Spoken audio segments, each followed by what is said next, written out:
Kaibigan ko. Kita kasi ito yung ating nilaga po. Nilagang manok. Ano sarap po. Maraming sabaw. Kaibigan, ayan, malaki. May sweet corn po yan. May patatas. May celery. Kanya na. Magdagdag na po tayo ng final na ayan po.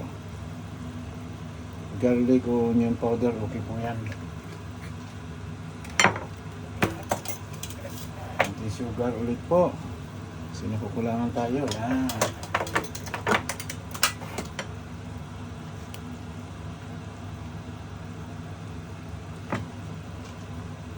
Lagyan na po natin itong ating repolyo.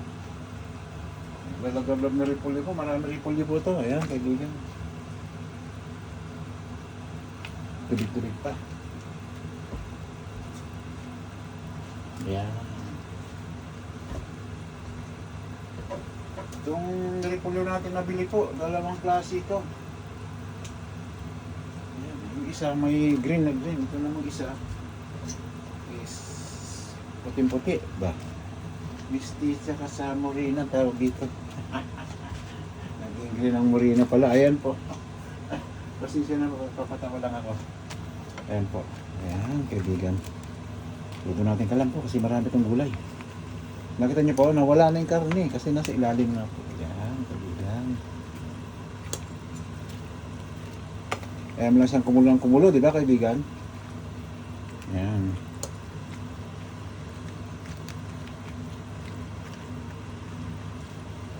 Yan.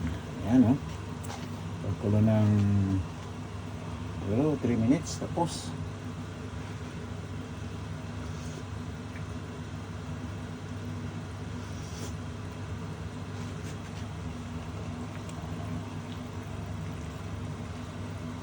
Na po.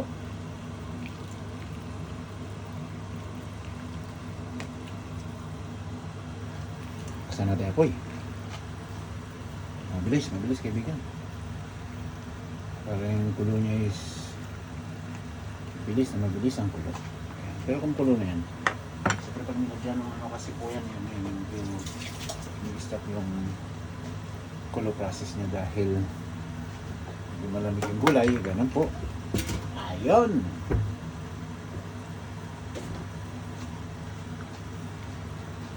Nakita niyo po, agree ba kayo na masarap ulamin doon pag taglamig po, malamig kasi rito kaibigan. Sa 5-7 degrees ganyan po. Kasi bumabagsak pa rin dating ng hapon o gabi. Para ka lang nasa loob ng fridge ba?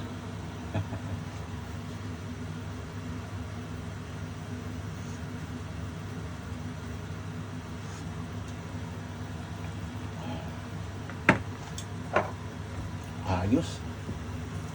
Sarap siya.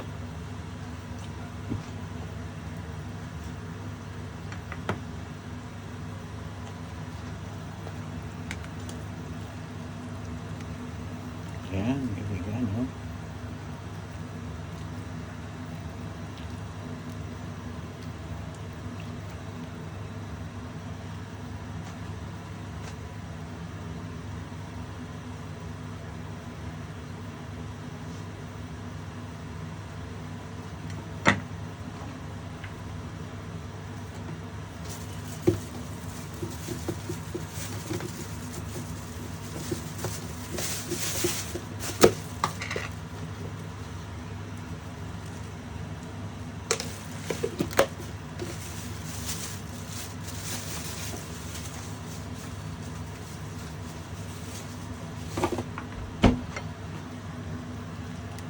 Ayan.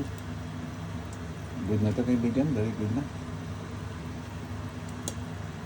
Nagkaga na, diba kaibigan? Ayan. Buti sa bak.